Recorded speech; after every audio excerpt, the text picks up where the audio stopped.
everyone. Welcome back to another episode of Composing Visual Music. This time we are going to continue the patch that we started on episode 4. And so this is like a plane deformed by a BFG object. You can go back and look at the other tutorial to see how we achieve that. We can change the way this looks by just operating on these parameters. And then what we want to do is draw objects on it, and this time we want this to produce some sound according to their motion and to the way that the surface looks. So let's go ahead and do that, starting from this patch, which is pretty much what we had last time. And instead of using the X-ray cell value object that I used last time, I'm actually going to use a poly tilde object, so that we can have more fine-tuned control of what's going on for each of the objects.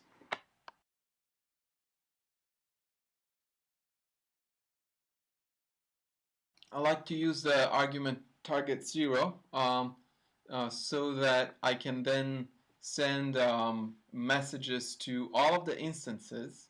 Every message that gets in gets sent to all of the instances, and then I can parse through the list of messages using this poly, which outputs the index of the instance, in this case 1.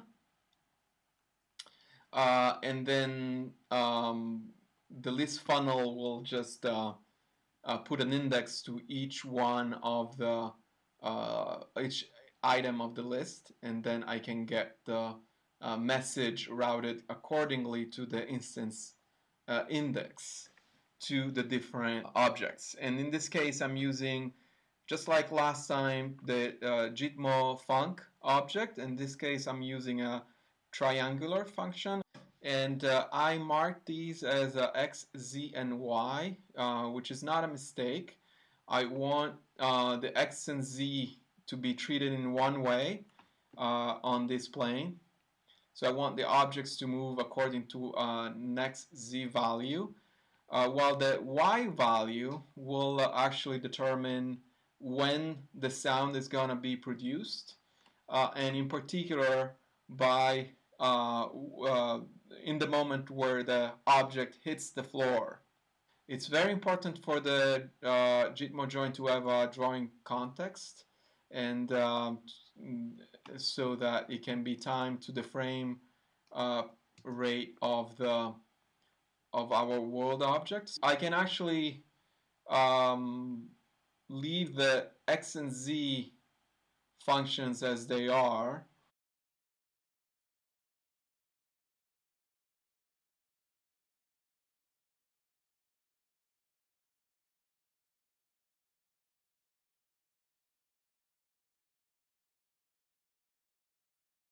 While I want to re-trigger the y function every time the object hits the floor.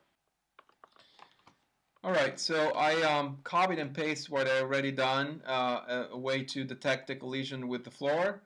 So if these are my x, z, and y coordinates, I can use the x and z coordinates to parse through the matrix that contains the coordinates of the plane, of the deformed plane.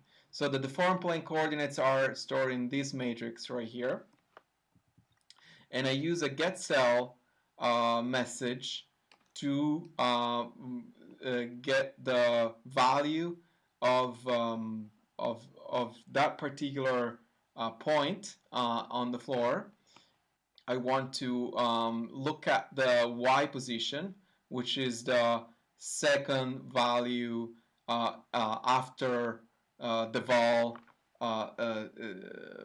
symbol in the get cell message. So with a regular expression object, I can get whatever comes after the symbol vol. I do need to use a from symbol because what's coming out of here is a symbol. And then since I know that what's coming out of here is three values, the second of which is the y position, then I can check whether that the y position of the plane is more than the y position of the object. If this value is more than the position of the object, then this will output a 1. Then the 1 output will trigger this phase message, and that will re-trigger the tree function, which will determine for the object to go back up again. As a phase value, I'm using the position, the y position, so that the object upward motion will start from where it hit the floor. The coordinates of the object are going to be stored in a matrix through the set cell message. The first argument of the set cell 1D message is actually the coordinate of the cell, and that will be equal to the instance of this poly. I forgot, I need to actually subtract 1 from this poly message, which starts from 1, and in this case the index 0 will be for the first cell of the matrix, and whatever comes out of here, which is the x, y, and z coordinates, are going to be stored as the values in the matrix. So just notice how I actually, at this point, I revert the position of the coordinates to a more normal x, y, and z instead of the awkward x, z, and y, which I needed for this purpose. That's going to be a cell of the matrix that then it's going to be used to actually draw the objects. Okay, so the poly instances are sending messages into this matrix, which has dimensions decided by the parameter voices, and the mesh is drawing these points, and these points are actually bouncing whenever they touch the floor. They bounce up, back up. And I can determine the speed of these objects by operating on these parameters. So I can slow the y motion down to a very slow motion, and this is the x speed and the z speed as well. It's important to notice that it's not an accurate simulation of motion of objects bouncing on an irregular surface, because they actually don't respond.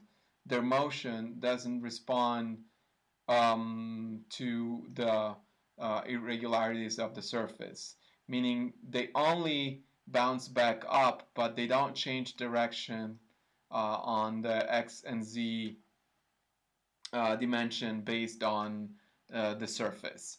But at this point, that's kind of like not what we're looking to do here. It's something more simple, and where I can control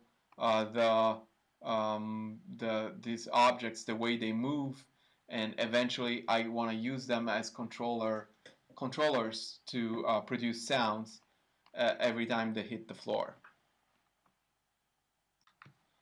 As far as the sound is concerned, I'm using what